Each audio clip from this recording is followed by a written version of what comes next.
harsh wind chill. It could be feeling as cold as around 25 when you're headed out the door tomorrow morning. I'll have more details on the cold coming up tonight at 10. Get the best insurance rate for your home or auto at Caps Insurance Agency. Come by or call us. Get covered with Caps today. What's your home for memorable entertainment? The gusty winds continue tonight on this first day of spring. So we said goodbye to winter today, but can we say goodbye to those winter-like temperatures? I'll have the answer coming up.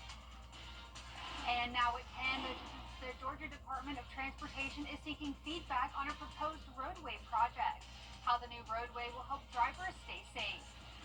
Plus, a new behavioral health center for first responders is now open. What the center provides for their clients coming up. And South Carolina lawmakers discussing the future of high school sports leagues. What they are proposing as your news at 10 starts now. Live from Television Park, this is WJBF News Channel 6 at 10 on MeTV. Good evening, I'm Hannah McDonald. Thank you for joining us. Coverage you can count on begins with mixed emotions tonight during a public meeting about a new Vogel Parkway project. The project will create a new stretch leading to the entrance of Plant Vogel from Highway 56. Representatives from Georgia DOT tell us how the new project will help with traffic and emergency concerns. However, one person that we spoke with tell us that there has been a lack of transparency about the project. We all want to see progress. The issue is not that we don't want to see progress. The issue is that progress should be fair, and it should not allow individuals and the public to be taken advantage of simply because the government can strong arm an individual. So this will help get people on and in and out of Plant Vogel quicker, emergency response, like if they have to leave the plant. It also gets them to and from Augusta and Waynesboro a lot quicker. The public is invited to submit comments about the project until April 4th. For a link on how to do that, visit our website at WJBF.com. The first of its kind nonprofit behavioral health center made for first responders holding its grand opening in Augusta. I got the chance to learn what makes this facility so unique. Valor Station was made for first responders by first responders to support clients who may have developed behavioral health issues from exposure to traumatic events. You can now apply to stay in their supportive housing available next door to the treatment center located at 404 Telfair Street. The process to have a permanent building took nearly 7 years. There's been a lot of back and forth with trying to get zoning at different places, and then it just kind of all worked out to here. But it's been just a long effort for, trying to get the funding, trying to get the locations, trying to get the staff and the people in place. So it's been a really, really long road, but super excited to be here. All of the staff at Valor Station have extensive experience in trauma-related treatments. Where can first responders go? Where are they going to have focus on them with people that understand the job that they deal with and some of the trauma and issues and stressors that they deal with, and now they have it. The organization welcomes anyone from across the country to reach out. I'm a retired police officer from New York. One of my colleagues and friends is also a retired police officer from New York. So, we're bringing in people from literally all over the country to come here. If you wish to donate or learn more about the nonprofit, you can find the link on our website at WJBF.com. It's time now for a first look at the weather with Chief Meteorologist Jenna Petracci. Jenna? Well, Hannah, we started out this first day of spring with a little bit of rain. Nothing significant, but the ground was pretty much wet everywhere with a trace amount of rainfall in every county here in the CSRA. And right now it's dry, but look at the winds. You can see the American flag blowing quite a bit here on our Terry Lambert Hyundai Skyview cam over in Emmanuel County.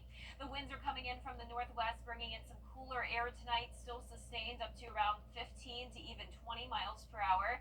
And those wind gusts are now surpassing 20 miles per hour. We're seeing 31 in Crawfordville, 32 in Washington, 29 in Evans, 28 in Aiken, and Bamberg. You're seeing 33 mile per hour wind gusts. Look how much cooler it is than yesterday, a whole 18 degrees cooler up in Washington. So even though it's the first day of spring, the temperatures are not on board. We're sitting down in those upper 40s already in Aiken, 48 degrees, 49 in Evans, Allendale at 49 in Edgefield, and 48 in Crawfordville. Dew points have fallen down to the upper 20s and low 30s. A lot of dry air is in place. We do have some high-level cloud cover, but this will break apart overnight, and we'll start our Friday morning nice and clear, so no more rain on the way. Here's a look at your Friday morning. We'll be in the 40s through 5 a.m. and then fall into those mid to upper 30s around the 7 o'clock hour. And even though the winds will settle down a bit, even a little bit of a wind will make it feel much cooler than that. So I'm expecting us to feel like the mid to upper 20s early Friday morning. But the good news is that we have lots of sunshine over the next 3 days, and we're warming up just in time for any weekend plans you may have. I'll have more details with a look at the next 10 days coming up. But back to you, Hannah. President Donald Trump is taking.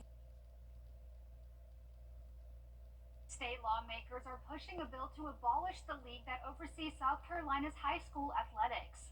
If the bill passes, it will eliminate the South Carolina High School League and replace it with the South Carolina High School Athletics Association. That would be run by 11 people appointed by state politicians. The change would take educators off the governing board and will change how many times a student athlete can transfer to another school. The executive director for the South Carolina Athletic Association, Scott Early, says politicians around the country are getting more involved in groups that govern high school sports. Some of the people on that bill, hadn't even read the bill. So it's kind of one of these things we don't hope to pass, but through it, as always, will create some awareness and a little bit of change and adapt and compromise. Parents and supporters of the league can reach out to their legislators to oppose the bill, and it will only pass if the governor approves it.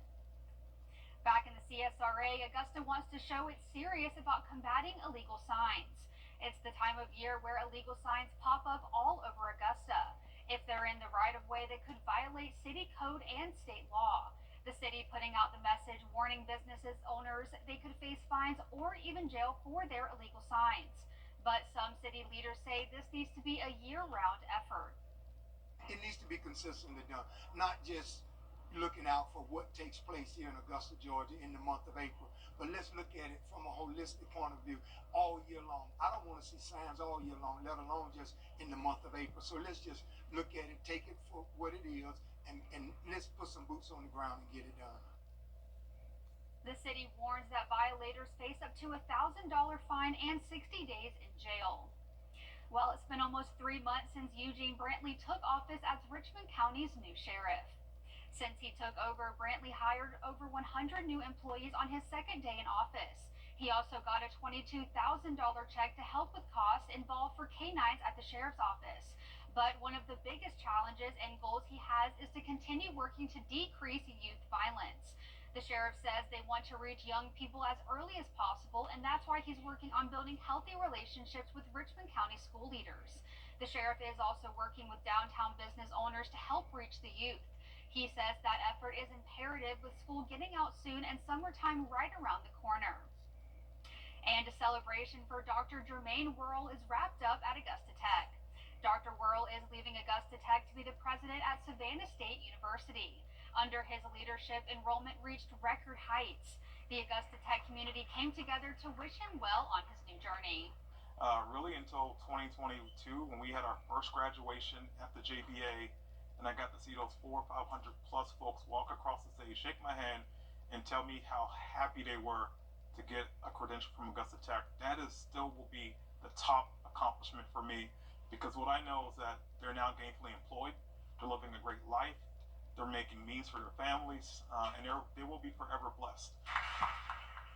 Dr. Worrell served as president since 2020. Gusty winds tonight will make it feel even colder tomorrow morning, but we're warming up for the first weekend of spring. It's going to be great. Then next Monday, we'll have another chance of showers and storms. I'll have your full Viper 6 forecast right after this break. Is your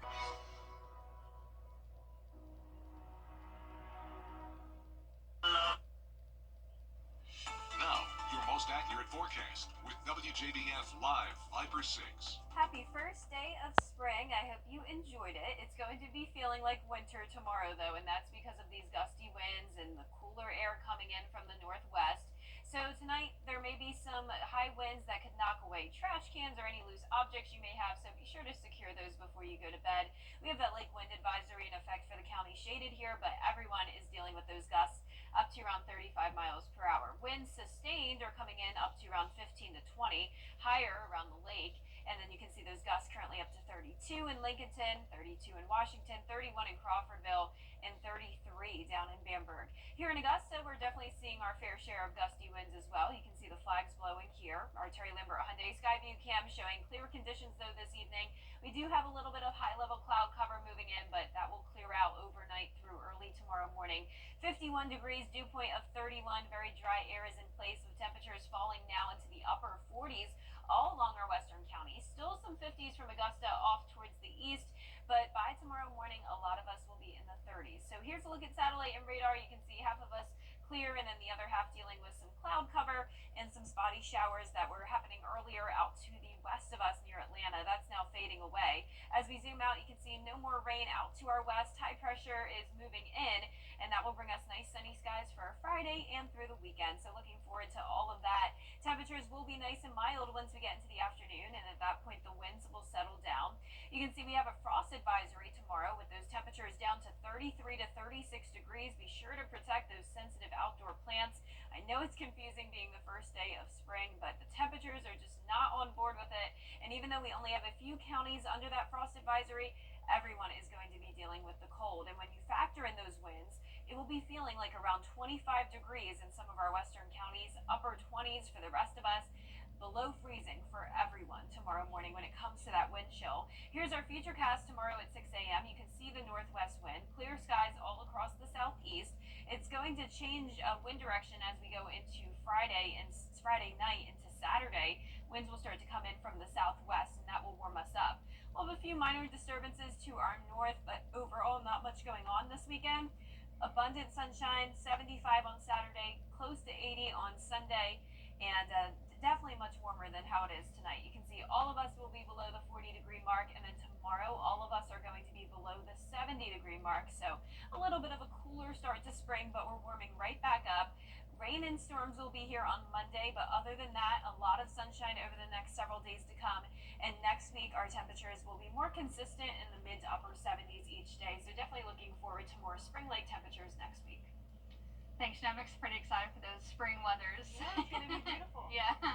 Awesome. Well, coming up, a delay in a South Carolina cabinet pitch. Why some lawmakers are expressing concern next. WJBF. Welcome back. South Carolina Governor Henry McMaster's latest cabinet nomination is getting some pushback from legislators. Caroline Yaffa has the details. Dr. Edward Zimmer is currently the interim head of the Department of Public Health and is the governor's pick to lead the agency. Several state agencies' leaders were in attendance to show support for Zimmer at the State House Thursday, while some South Carolinians wore these stickers to show their opposition. Zimmer started at the Department of Health and Environmental Control in 2021. The COVID-19 pandemic was already in full swing. The concerns raised centered not on the future of the Department of Public Health, but about how Zimmer handled the pandemic. It is my contention that it is wrong for this state to promote the vaccine as being safe and effective when, in my opinion, it's not. So I'd like to know what your opinion. Most of the studies and experts I have read have said that if there is DNA there in some small quantity, it poses no risk. Zimmer continued to say that he believes vaccine discussions should be between a patient and their doctor. In Columbia, I'm Caroline Yaffa. Well, coming up, the South Carolina Gamecocks are gearing up to host the Columbia Regional in the NCAA tournament. Hear from head coach Don Staley on how they're preparing for Tennessee Tech in sports. There's big news in the Carolinas. Queen City Audio Video Appliance is now Queen City Home Store. For over 70 years, we've been your trusted retailer for appliances, electronics, and more. Now we're taking it to the next level with a new name, a fresh look, and more ways to serve you, offering the same outstanding service you've always counted on, while bringing you everything you need for your home. Queen City Home Store. Same great service, more possibilities. Visit us at queencityonline.com. Save it. Now, WJBF sports coverage you can count on. The first round of March Madness took off Thursday with Clemson and Georgia playing their respective opponents in the Midwest region. The Tigers struggling offensively in the first half, that's an understatement, scoring just 13 points against McNeese State, the second fewest by an ACC team in NCAA tournament history. A different story from 1 year ago where they made an Elite Eight run. The Tigers' furious second half comeback falls short, and the 12 seed McNeese State pulls the first upset of the big dance. Cowboys hold off the Tigers 69-67. Clemson finishes the season with 27 wins, but this one definitely stings. We scouted and we knew they were going to be more athletic, but we just weren't boxing out. We weren't doing the little things that we needed to do to get the game done. Honestly, in that second half, the score wasn't going our way, and we just kind of got that confidence in us from coach. He just kept pushing it on us, and it got to the point where you got to make a run now. Don't let it end this way. You don't want it to end this way. So came out, just made a push, but came up short. The Georgia Bulldogs are one of 14 teams in the SEC going dancing, and it's the Dogs' first appearance in 10 years, which means a new experience for most of Coach Mike White's squad. But the opposite can be said about their opponent Gonzaga, which has won at least one tournament game in their last 16 appearances, 9 straight Sweet 16 showings, and they're 9-1 over their last 10 games. The lack of experience did show up for Georgia, down at one point 28-3. Their season comes to an end with an 89-68 loss to the Zags in the first round. And the South Carolina Lady Gamecocks open NCAA tournament action against 16 seed Tennessee Tech, their 13th straight tournament appearance under head coach Don Staley. The Gamecocks secured the number 1 seed in the Birmingham region. Little chip on their shoulder maybe, because they didn't get that number 1 overall seed. South Carolina was crowned the SEC regular season and tournament champions, though. Heading into their first round matchup, USC led the country with 17 net top 50 wins. It'll also help that they'll be hosting the first and second round games at Colonial Life Arena. It's good to be in this position at home where we lead the nation in attendance year in and year out. So we're looking forward to the challenge. Very good Tennessee Tech team that's hot. 17-game win streak is a lot. A tip-off is set for 4 p.m. Friday on ESPN.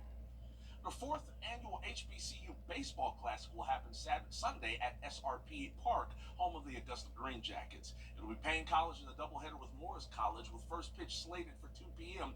But aside from the action on the diamond, a trio of community pillars will be given the Breaking the Glass Ceiling Award, which recognizes community leaders who've made an undeniable impact in Augusta while overcoming odds. Now, the honorees include educator, former commissioner, and Payne grad William Fenoy, former longtime Payne men's basketball coach and athletic director Ronnie Spry, and businessman Brad Ussery. I'm humbled and honored to receive this prestigious award because the mere fact that I'm receiving it, not because of just me, but because of so many people shoulder that I'm standing on.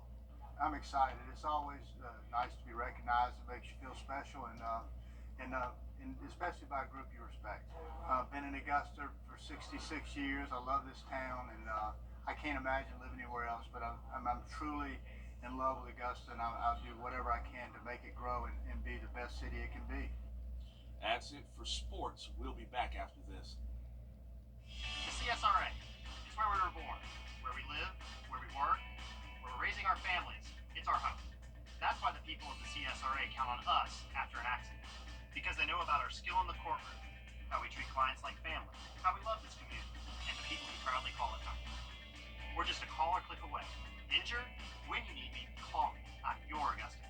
706-724-7224.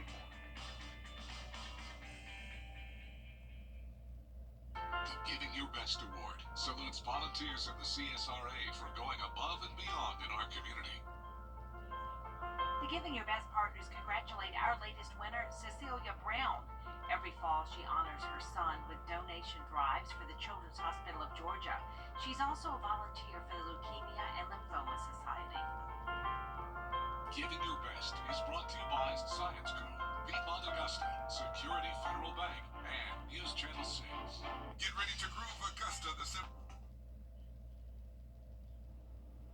And last but not least is tournament time for college basketball fans, which means many across the country have filled out their March Madness brackets. But this one workplace is doing their office pool a little differently. Alex Stone has the story. As As always in March, the madness is not only felt on the court, but by millions of people filling out their bracket challenges around the nation. But at one company in Phoenix, it's not only humans making predictions, robots are getting in on the action too. We've been around about 12 years now, and we're the largest provider of automated handwriting solutions in the world. At Handwritten, these robots usually spend their days bringing back the lost art of handwritten notes. You can go online, design your own card, choose the handwriting style or choose your own, write that note, include your own signature, include a gift card, stamp it and mail it. But this March, they're taking on a new challenge.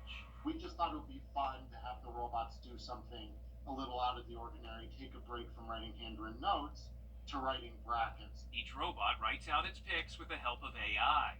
And we're kind of comparing AI providers on who they think is going to win the bracket. And just like any good office pool, there's a prize at stake. So each robot, what we've done is we've taken the bracket they've generated and we've taped it to the rack they're on.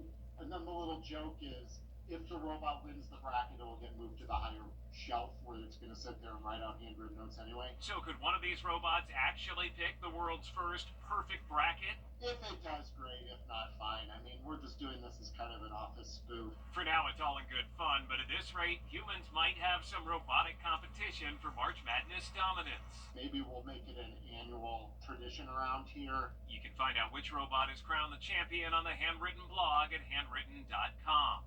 Alex Stone, ABC News, Los Angeles.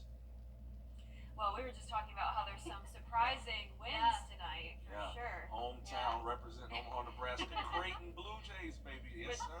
is who I picked to win, so I am fine with it. Never heard of them, didn't even know where they were located, but Now you know. I'll take it. I'm a fan now. I do hate that Clemson lost, though. I know. I had them not going too far, but I had them winning this first game. Yeah, I thought they'd win for sure, too, and I'm sure a lot of people picked Clemson. Well, we're going to have nice warm weather as we go into the weekend, so looking forward to that. The news continues on News Channel 6 at 11. And Hogan's here